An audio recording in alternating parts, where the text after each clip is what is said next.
தாத்தாவோட ஆஃபீஸுக்கு வெளியில் உட்கார்ந்து எனக்கு கற்றுக் கொடுப்பார். நீ இந்த கேள்வி இப்படி போடு, இந்த இதை இப்படி கேளு அப்படின்னு. எனவே அப்படி என்னையெல்லாம் செதுக்கி இன்று நாங்கள் செய்யும் பணியில், குறிப்பாக ஐடிவிங் செய்யும் பணியை ஒவ்வொரு நாளும் எங்களுக்கு தட்டி கொடுத்து எங்களுக்கு அரவணைப்போடு உறுதுணையாக இருக்கும் அருமையண்ணன் அவர்களுக்கு மீண்டும் நன்றிகளை தெரிவித்துக் கொள்கிறேன். நமது நாதரண்ணன் அவர்கள் பேசும்பொழுது சொன்னார், இந்த தமிழ்நாடு எப்படி இன்னைக்கு தமிழ்நாடும் கேரளாவும் கல்வியில் சிறந்த நாடுகள், மாநிலங்கள், எனவே நமக்கு இது பெரிய பெருமை அப்படின்னா அது எப்படி அது பெருமை அப்படின்றது சொல்ல விட்டுவிட்டார்.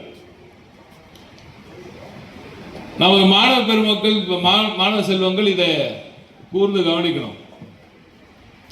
இன்னைக்கு எல்லாரும் படிச்சுட்டு இருக்கீங்க, பாதி பேர் என்ன படிக்கிறீங்கன்னு தெரியாமல் படிச்சுட்டு இருக்கீங்க, யாரோ சொன்னதுக்காகலாம் படிச்சுட்டு இருக்கீங்க.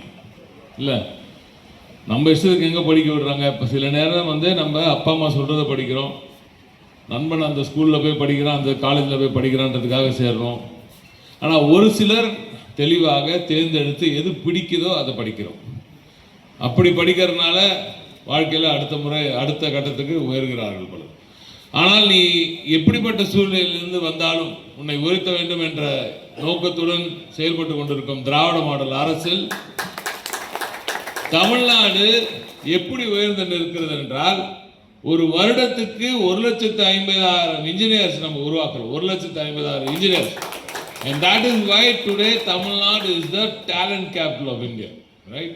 So this is the talent capital of India. Tamil Nadu பல செக்டர்ல நம்பர் 1 இருக்கு. auto components, EV, electronics, textiles, lawn leather, footwear, engineering materials, tools, manufacturing, anything under the sun, anything is possible. இங்கே தமிழ்நாட்டில் எதை வேணால் நாங்கள் மேனுஃபேக்சர் பண்ணுவோம். Export பண்ணக்கூடிய பொருள் எதுவாக இருந்தாலும் மேனுஃபேக்சர் பண்ண முடியும்.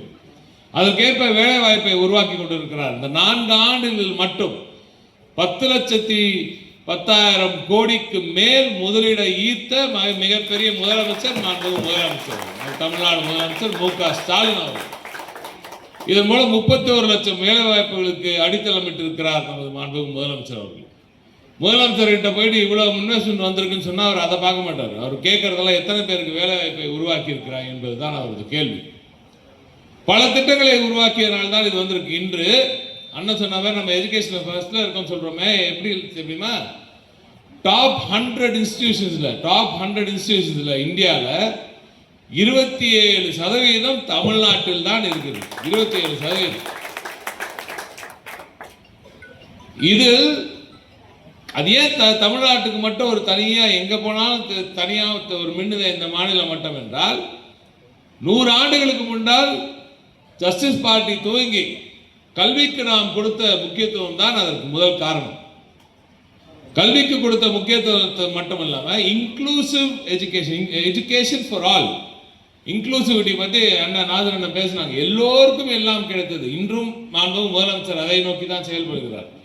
எல்லாருக்கும் எல்லாம் கிடைக்க வேண்டும் என்ற நோக்கத்துடன் செயல்படுகிறார்.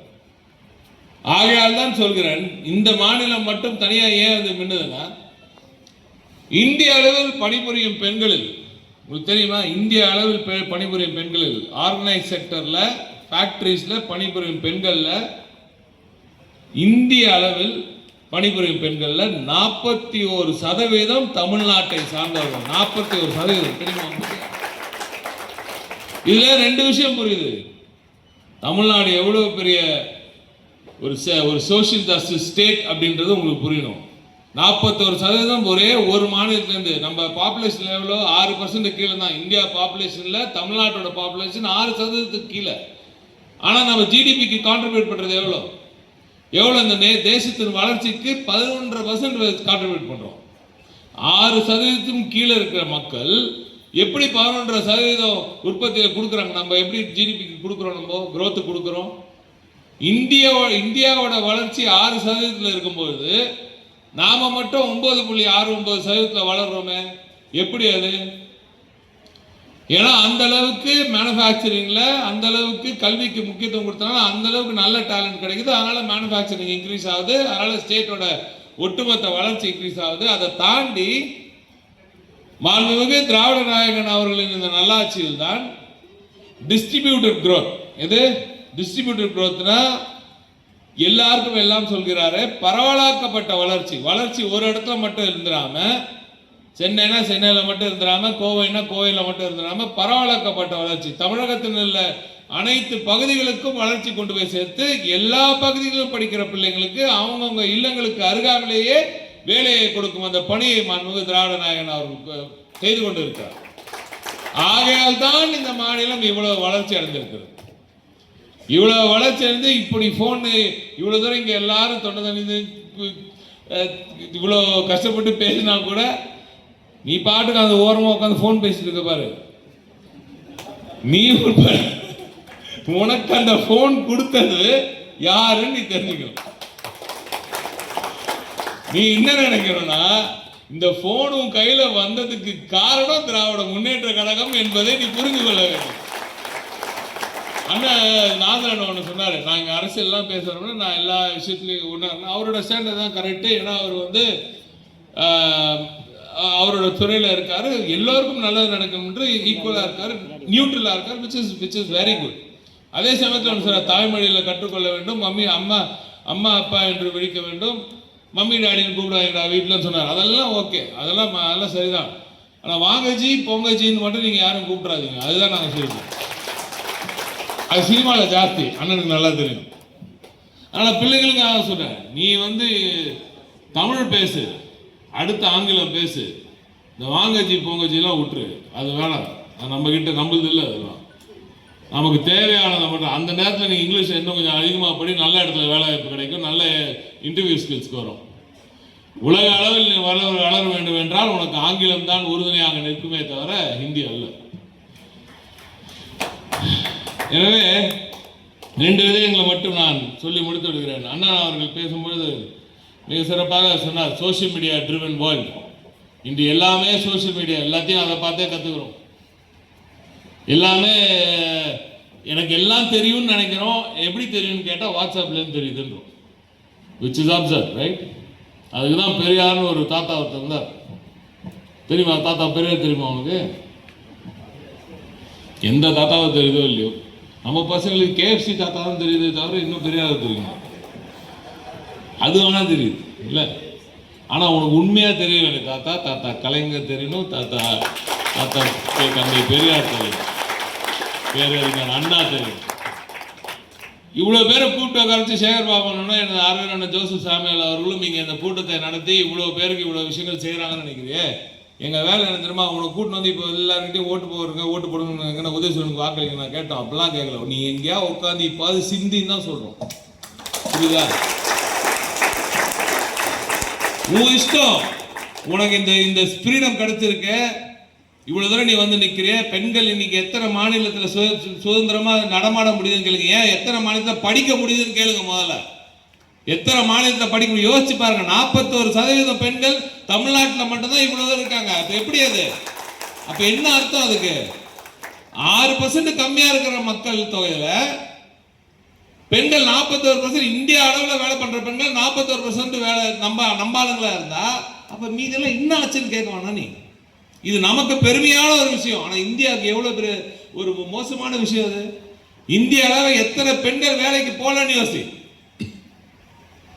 இந்திய அளவில் வேற எங்க போனாலும் புருஷன் எங்க வேலை பண்றான், உங்க அப்பா எங்க வேலை பண்றதான் கேட்பாங்க. தமிழ்நாட்டில் மட்டும்தான் நீ எங்க வேலை பண்றன்னு கேட்பாங்க. புரியுதா? இதுக்கெல்லாம் பெருமை பண்ணணும். நீ பெருமைப்படுற நேரத்தில் இந்த பெருமை எப்படி வந்துச்சுன்னு சிந்தி போதும். அதுக்கப்புறம் ஞான நீ திமுக தவிர வேற எதையும் பார்க்க மாட்டோம். அதுதான் பெரியார் சொல்றாங்க. அந்த காலத்துல இந்த காலத்துக்கு பெரியார் வழி மட்டும்தான். மற்றவங்க மாதிரி பெரியார் அண்ணாவே கேவலம் திட்டிட்டு இருக்கும்போது உட்காந்து பார்த்துட்டு இருக்க கும்பல் இது கிடையாது. புரியுதா? பெரியாரும் அண்ணாவும் ரத்தத்தில் அப்படியே தாங்கிக் கொண்டு கலைஞரின் சிந்தனைகள் ஒவ்வொரு நாளும் செயல்படுத்திக் கொண்டிருக்கும் மாபெரும் தலைவர் மு.க. ஸ்டாலின் அவர்கள் பின்னால் நடைபெறுகிறோம். நாங்கள் ஒவ்வொரு நாளும் இளைஞர்களுக்காக நான் முதல்வன் என்ற சிறப்பான திட்டத்தின் மூலம் இன்று அடுத்த தலைமுறையை அடுத்த கட்டத்துக்கு நகர்த்தி கொண்டிருக்கும் மகத்தான தலைவர் உதயநிதி ஸ்டாலின் அவர்கள் பின்னால் இருக்கும் இந்த படையில். எனவே நாங்கள் உங்களுக்கு ஒரு நலத்திட்ட உதவிகள் மூலமாக உங்களுக்கு இது வந்து ஒரு மார்க்கெட்டிங் கிடையாது. உன்னை இங்க உட்கார வச்சு இதெல்லாம் சாத்தியம், இதெல்லாம் செய்திருக்கிறோம், இது யாரால சாத்தியம்? நீ வெற்றி பெற்றிருக்க சந்தோஷம், இதை பாராட்டுறோம்னு சொல்லிட்டோம். ஆனா இந்த வெற்றிக்கு அடித்தளமிட்ட அந்த கொள்கை எது என்று நீ சிந்தித்து பார்க்க வேண்டும்.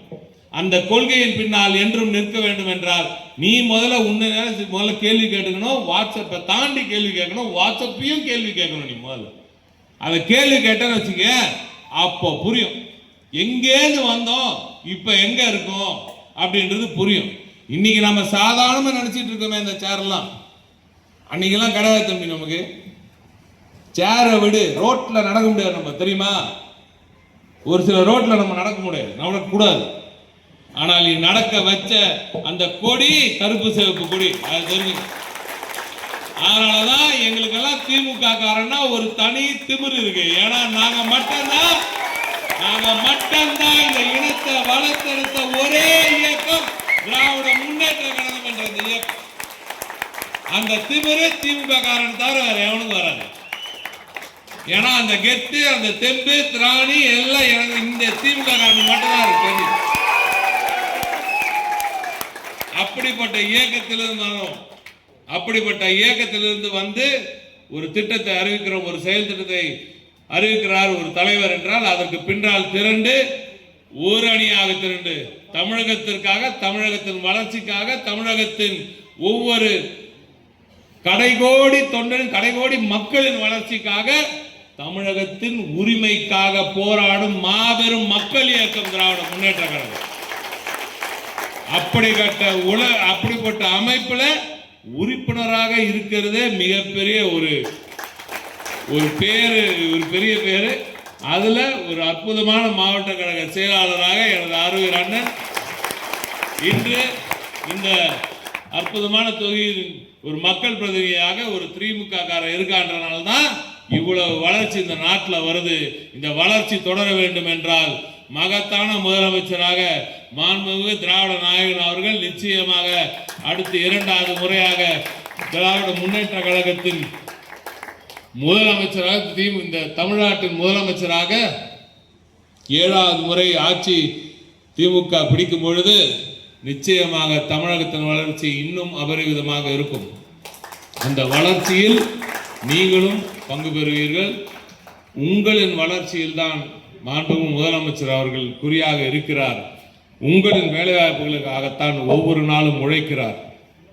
நீங்கள் செய்ய வேண்டியதெல்லாம் படி படி படின்னு எங்க தலைவர் சொல்றாரு, அதை மட்டும் நீ செய். உன்னை உயர்த்த வேண்டிய பணியை இந்த மாபெரும் மக்கள் இயக்கம் தொடர்ந்து செய்யும்.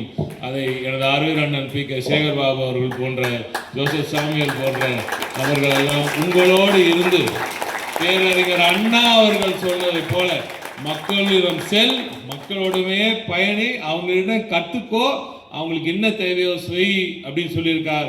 அதைத்தான் இன்னைக்கு நாங்கள் செஞ்சிட்டு இருக்கோம். நன்றி, வணக்கம்.